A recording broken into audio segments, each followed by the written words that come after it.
Jed, what's coming? Double homicide, one male, one female. Killer's male, white 40s. Set up a perimeter and tell them we're en route. I'm placing you under arrest for the future murder of Sarah Marks. Give the man his hat. The future can be seen. I got the opportunity to re-see Minority Report, a 2002 movie. But saying that to re-see is a little of an exaggeration, because to be sincere, I never got the opportunity to see this movie from start to end completely. It never came to me as an opportunity, because the only times I got to see the movie was on TV.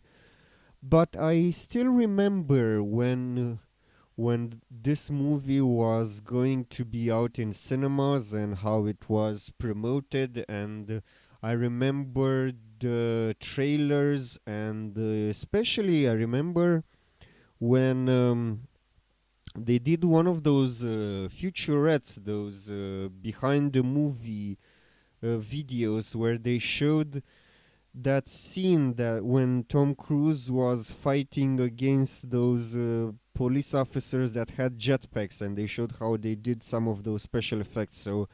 So Minority Report for me is one of those movies that was very heavily promoted back then, when TV was very popular, and you would find out all of your information from the TV, and it would they would promote you the movie as the must-seen blockbuster of that year. And I saw it back then. I think the first time I saw it was 2006, 2007. I don't remember exactly. I saw it on TV, and I wasn't that amazed by it. I wasn't that blown away as the promotions were showing. So back then when I saw it, for me, from what I could get, because as I said before, I never saw it from start to end completely, from me back then it was like a 7 out of 10.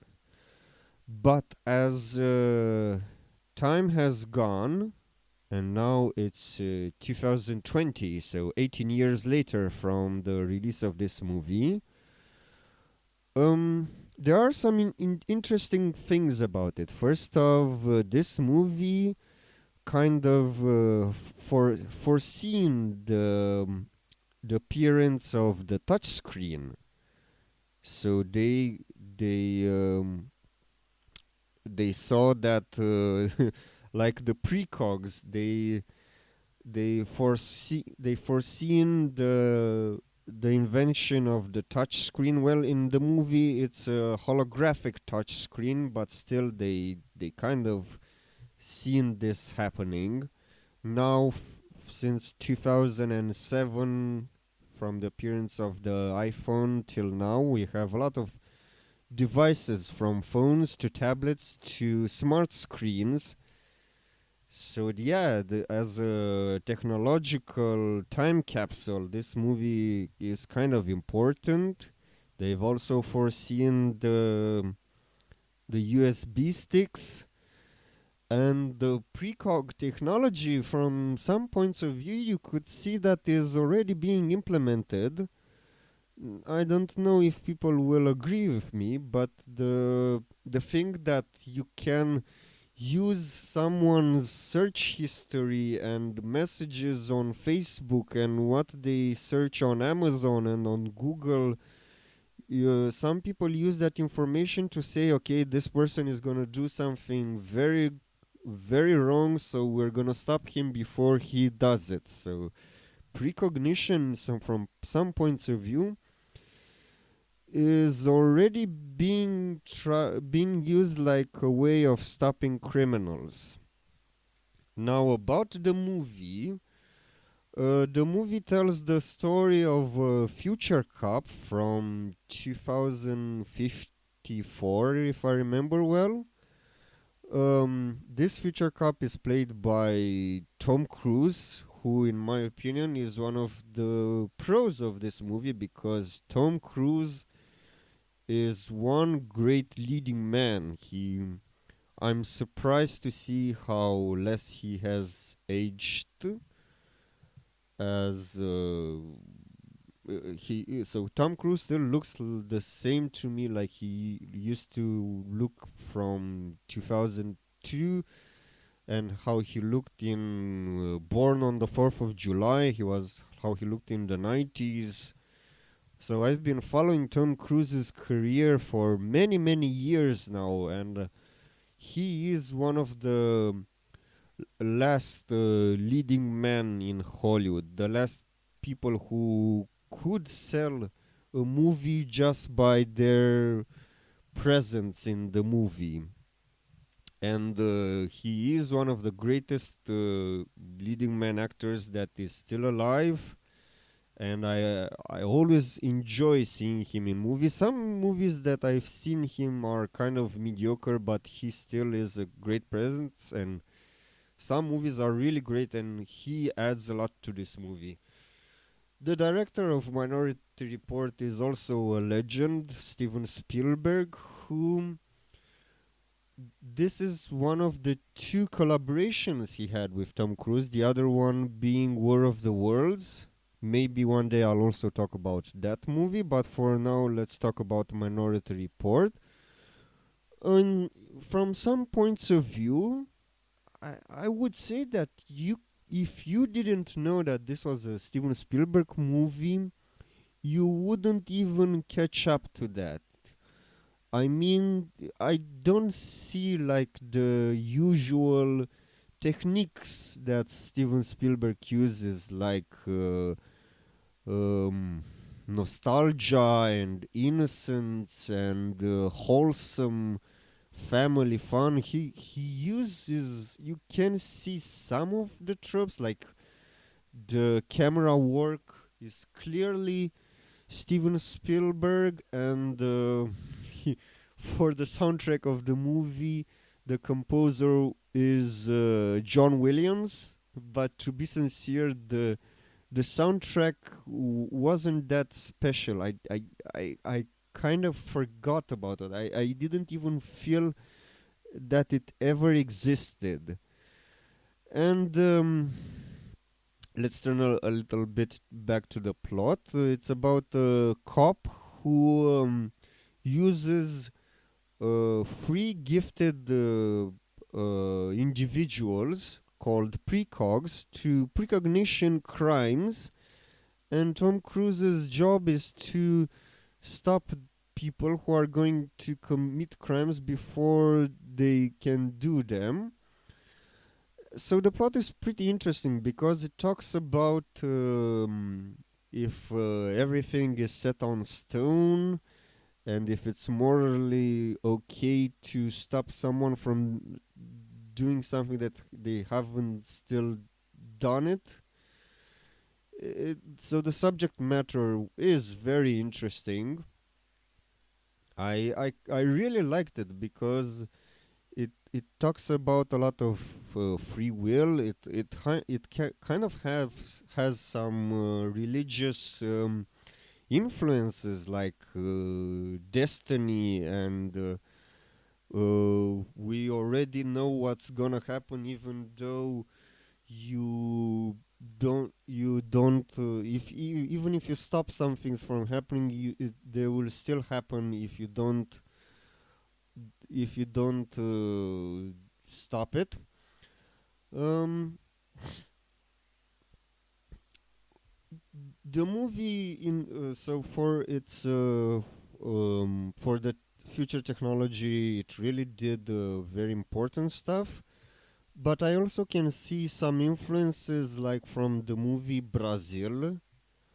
If people are um, aware of this movie Brazil, they would see that there are some similarities, like a future that is sometimes kind of dystopian, like some things are good, but some things are really broken because of the fact that we evolved so much. Um, w- w- Also, I think this is the movie where where people and directors started admitting that Tom Cruise is some of a not say like action hero, because people knew that Tom Cruise was an action hero, but he's very physical person, because even the tagline of the movie is "Everybody runs," and Tom Cruise has become somewhat of famous for the actor who keeps on running, and more recently the actor who does all of his stunts. This has, I think, started from the first two Mission Impossible movies, but this movie, I think, kind of started admitting this fact that Tom Cruise is such a physical uh, uh, phy- physical action hero, even though he's not trained in martial arts like Jackie Chan or Jet Li. Um, Also, one of another cons to the movie, I would say, is the action set pieces sometimes felt very cartoony, especially when they were at the car assembly line. That kind of reminded me of Attack of the Clones, and even the trivia on IMDb also talks about this. So Clone Wars happened, like, I think a month and a half before Minority Report, and for a moment I thought that Minority Report probably stole from Attack of the Clones with the assembly scene, but no, apparently they were released in the same year, just with a few time between them.